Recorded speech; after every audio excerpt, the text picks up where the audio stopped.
Сайн байцгаана уу?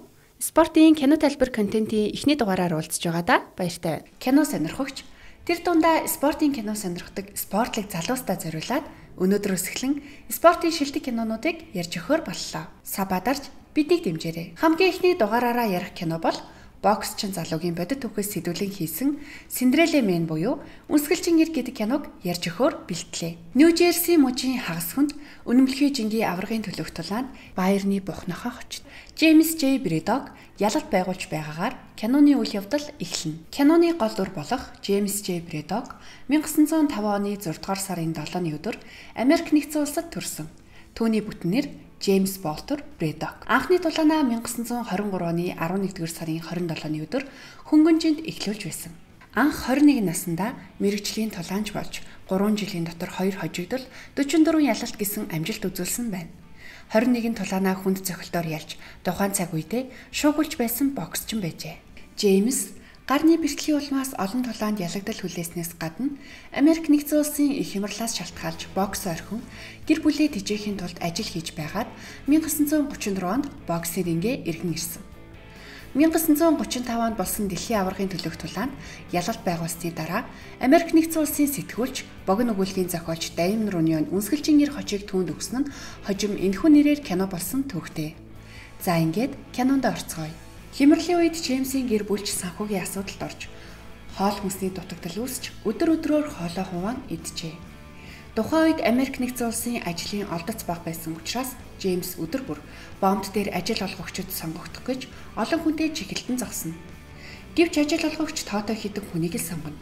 Тийм ч амар сонгогдсонгүй. Үлсгийн ирэхээр том хүн махны лангуунаас махулгаас нь баригдаж аав нь түүнийг дагуулan махны худалдагч дээр очин уучлалт гуйлгана.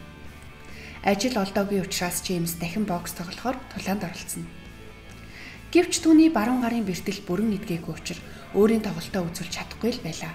Тулаанд ялж байсан боловч баруун гарын хүчтэй зохилтоор хуучин бэртлээ сэдрэнэ. Энэ үед мөнгөн гүр шиг спортын гэмтлийн эмнэлэг байсан бол M-Sport аппликейшнээ татаж гишүүн болоод хөнгөлөлтөө үнээр эмчлүүлэх л байлаа. M-Sport аппликейшнээ татаж гишүүн болоод 70 гаруй спортын газруудад нэг удаа үнгөө хичээлэх 200 гаруй газраас хөнгөлт авах боломжтой шүү. Бэртлээ стрессийн хэдий ч 100 гараараа үргэлжлүүлэн тулдахаар болсон.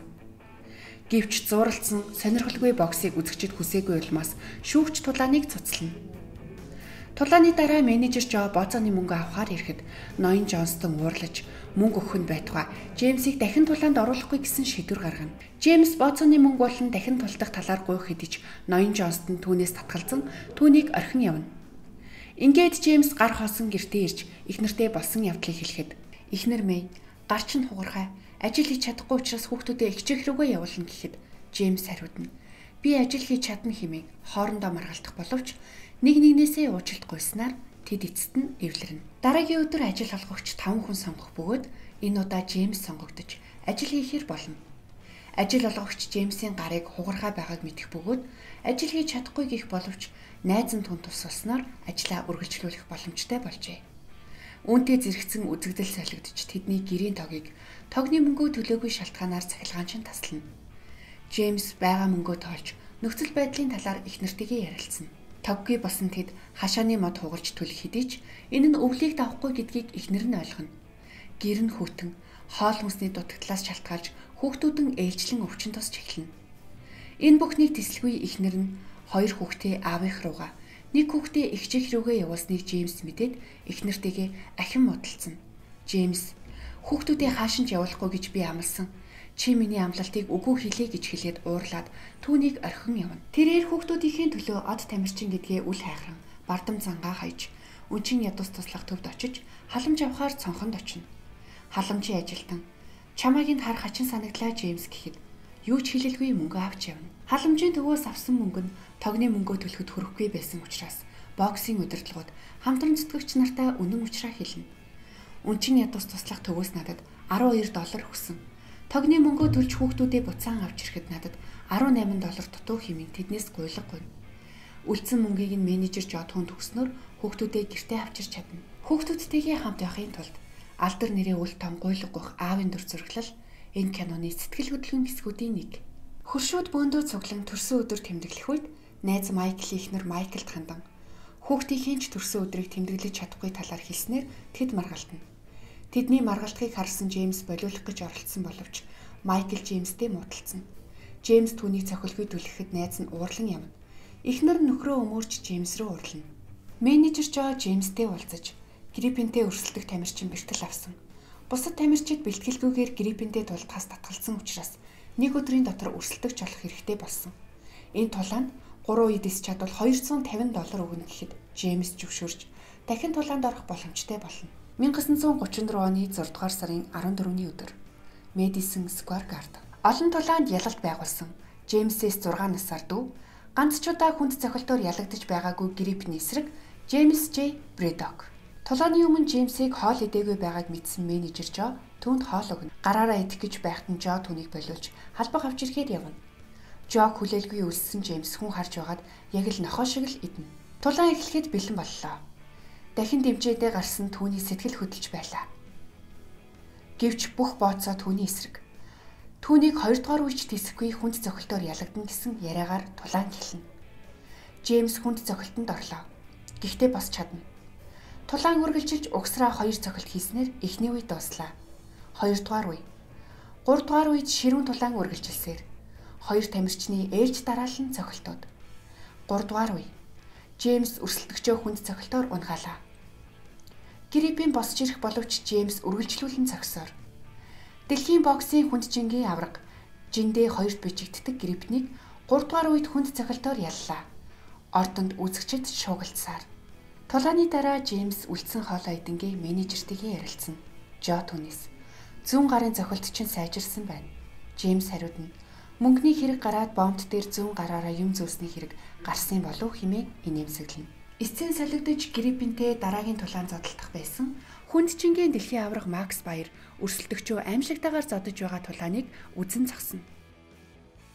Джеймс гэртээ гониглон орж ирэхэд Мэй түүнийг ялагдсан гэж бодон харамсах боловч нөхөрлөгийн харан зүгээр дээ гэсэн байдлаар инээмсэглэнэ.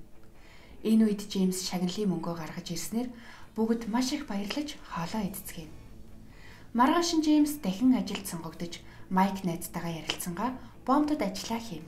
Джеймсийг бэлтгэлээ хийж дараагийн тулаанд оролцуулахаар $75 өгснгийг эхнэртэй хэлэх боловч эхнэр нь түнд дахиад бэртэл авах, хүнд бэртгээс сэргийлж болохыг ятгах боловч Джеймс дахин нэг боломж гэж хэлээд хүүхдүүд рүүгээ очив.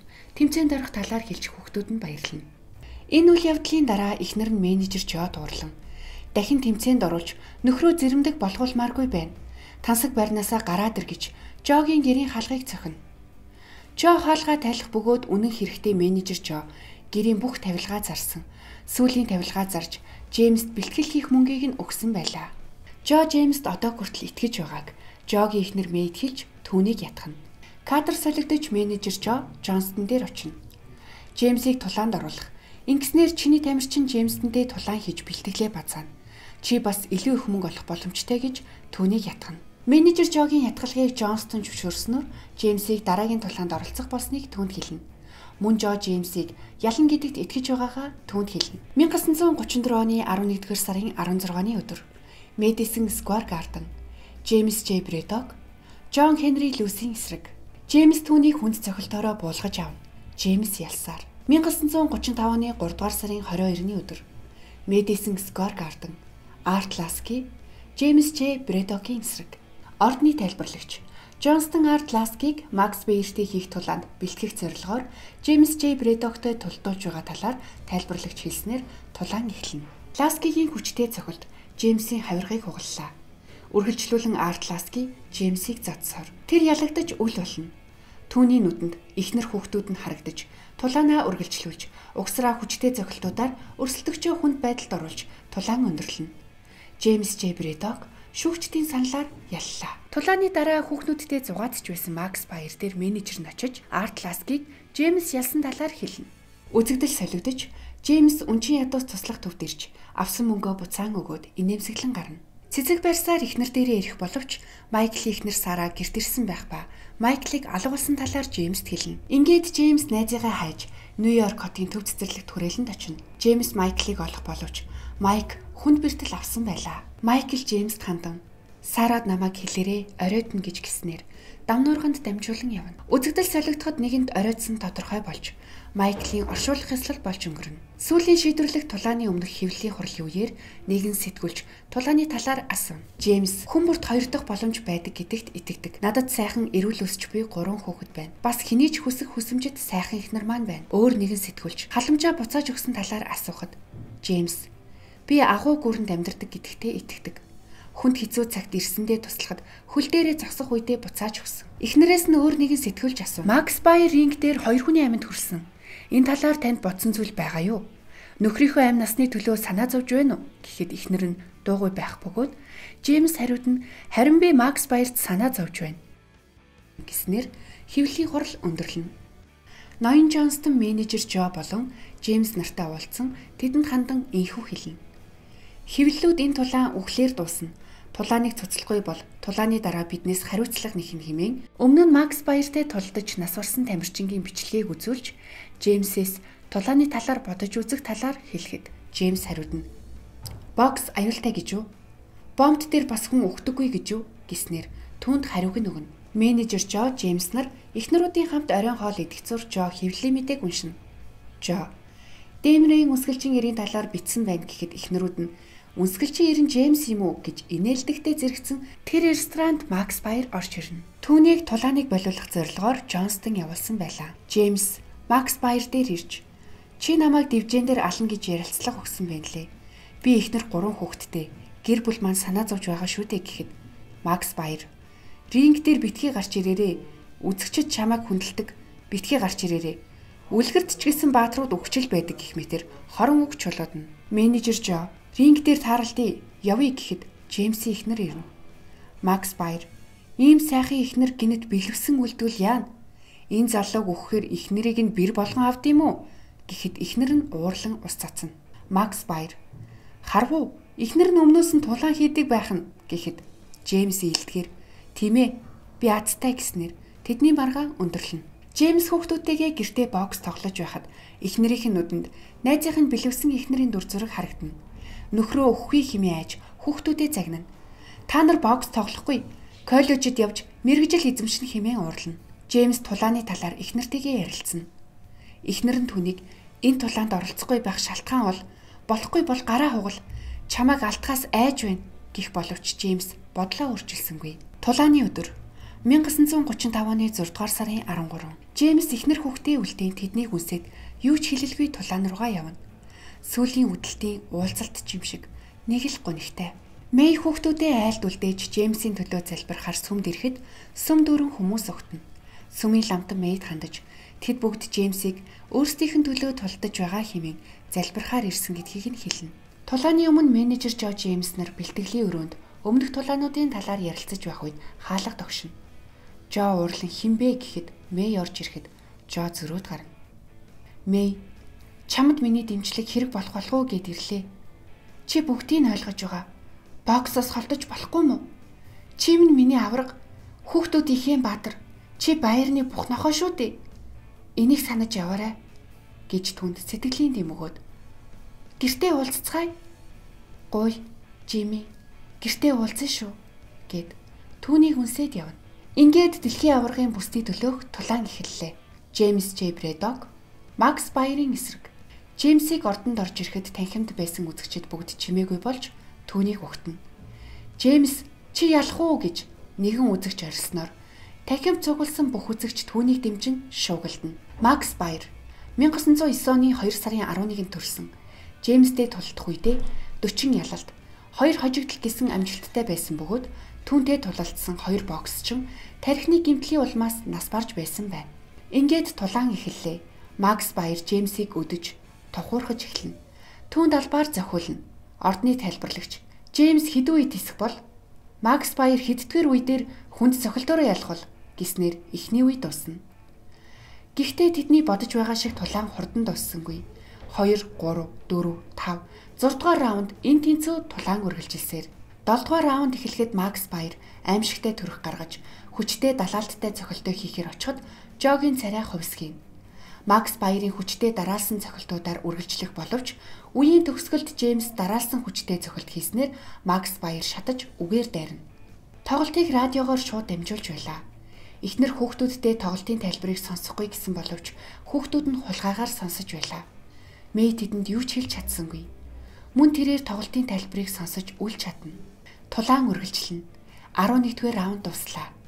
12-р раунд эхлэхийн өмнө Джеймс Жод хандаж "Хийсэн бүхэнд чинь баярлалаа" гэснээр 12-р раунд эхэллээ.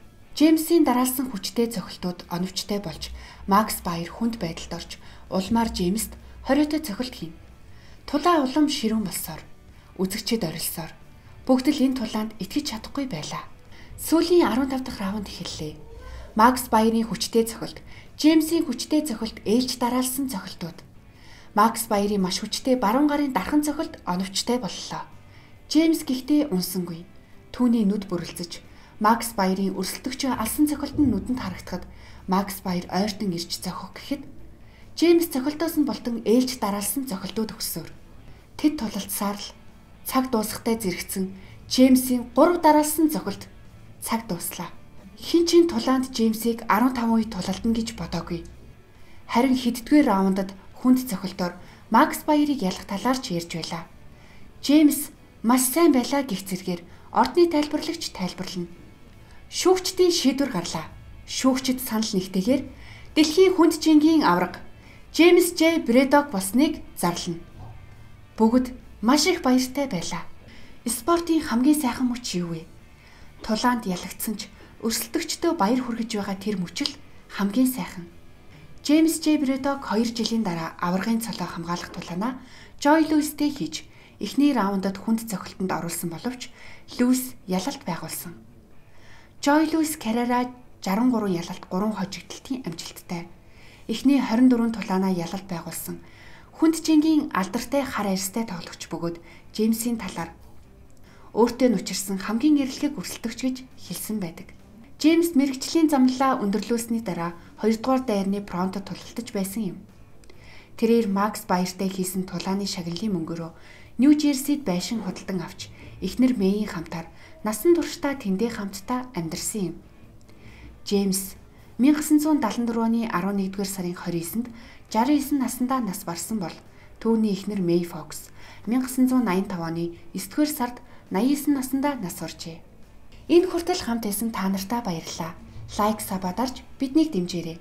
Мөн дараагийн удаа ямар киноны талаар яриулмаар байгаагаа комент хэсэгт үлдээгээрэй.